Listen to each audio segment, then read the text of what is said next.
President Truman sits in the Oval Office, staring at a document that changes everything.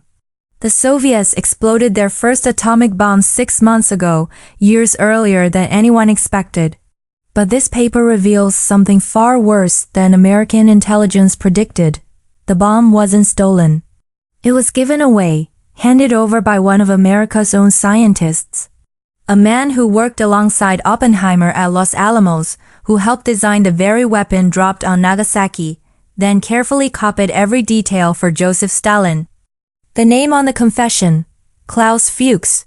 How does a German refugee, a man who fled Hitler's persecution, become the Soviet Union's most valuable spy? And why would he betray the country that saved his life?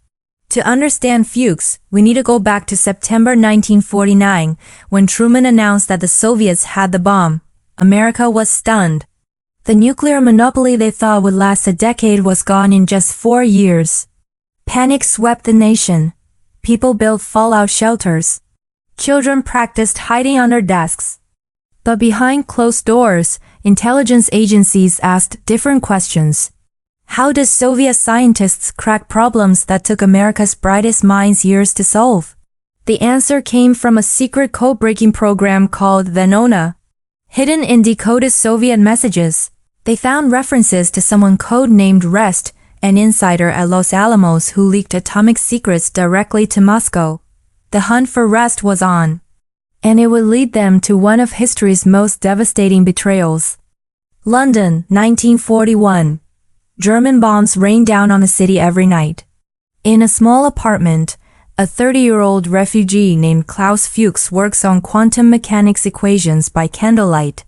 8 years earlier, Nazi brownshirts beat him unconscious for speaking against Hitler, knocking out his front teeth. His mother committed suicide after constant Gestapo harassment. His sister did the same.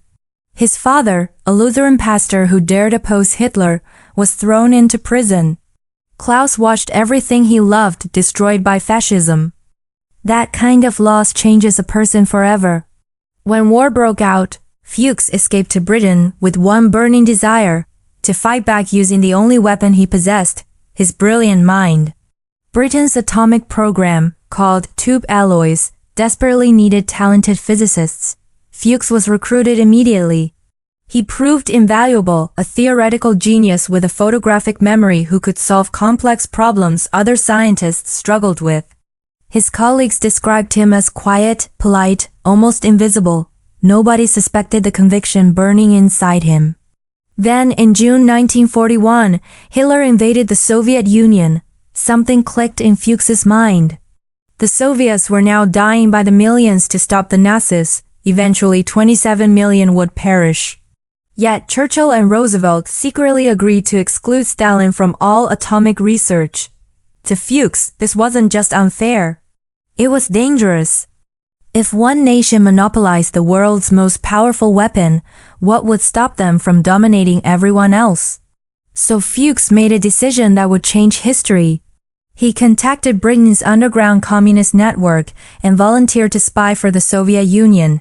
By 1942, Fuchs was passing British atomic secrets to a Soviet agent codenamed Sonia. 570 pages of research flowed through his hands to Moscow, reactor designs, uranium enrichment techniques, critical mass calculations. But this was just the beginning. In 1943, Britain and America merged their atomic programs. Fuchs was shipped to New York, then to Columbia University. He was now inside the Manhattan Project itself, working on the most secret weapon in human history. August 1944. Fuchs arrives at Los Alamos, a hidden laboratory in the New Mexico desert surrounded by barbed wire and armed guards. He's assigned to the theoretical division, calculating how to compress plutonium into a supercritical mass, the heart of the implosion bomb. His supervisor, Hans Beatty, calls him one of the most valuable men in my division. Fuchs literally helps design Fat Man, the bomb that will destroy Nagasaki. His American colleagues trust him completely. That trust is about to cost America everything. Fuchs now has a new Soviet handler on American soil.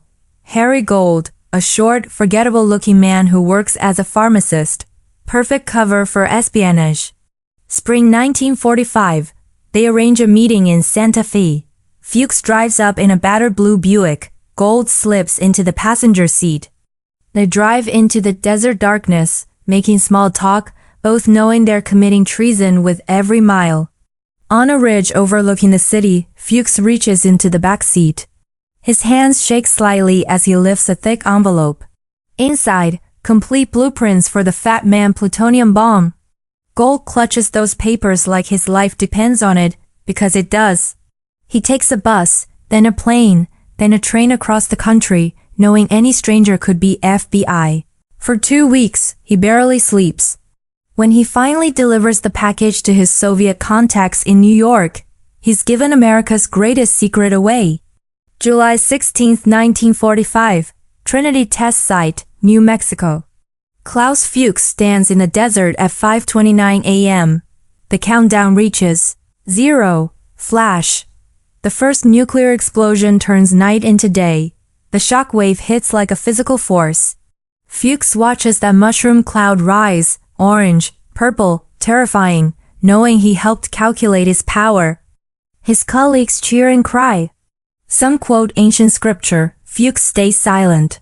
He's the only person there who knows this power already belongs to Stalin.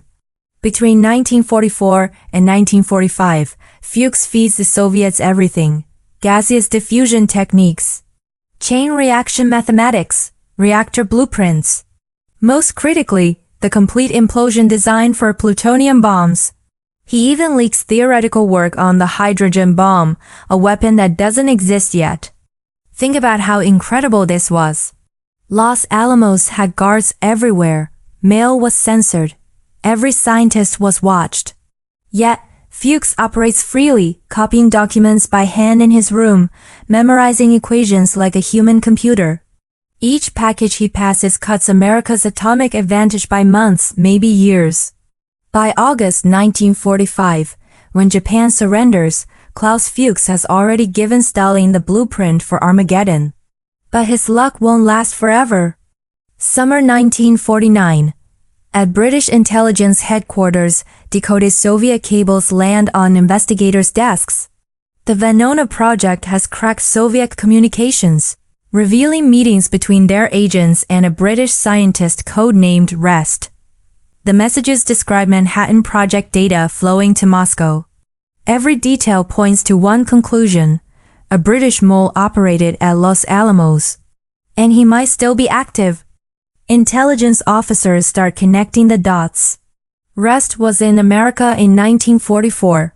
REST had top-level access. REST knew implosion physics. They compile a list of British scientists at Los Alamos. One name stands out. Klaus Fuchs, December 1949. MI5's best interrogator, Jim Scardon, invites Fuchs for what seems like a routine security review. Over several meetings, Scardon slowly tightens the psychological trap, dropping hints about a spy, mentioning dates that make Fuchs's eyes twitch. By the fourth meeting, Fuchs knows they're closing in. January 27, 1950. Fuchs returns to the interrogation room, pale but resolved. I have come to tell you everything, he says. For 6 hours, he unpacks his double life. Yes, he gave secrets to the Soviets. Yes, he met Harry Gold. Yes, he handed over Fat Man's blueprints.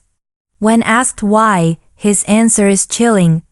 I wanted to prevent any one country from monopolizing such a terrible weapon.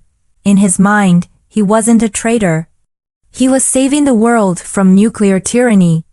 Right or wrong, Klaus Fuchs slept soundly for 7 years believing he protected humanity. His confession would ignite a chain reaction that led to the Rosenberg's execution and accelerated the nuclear arms race into the terrifying Cold War standoff.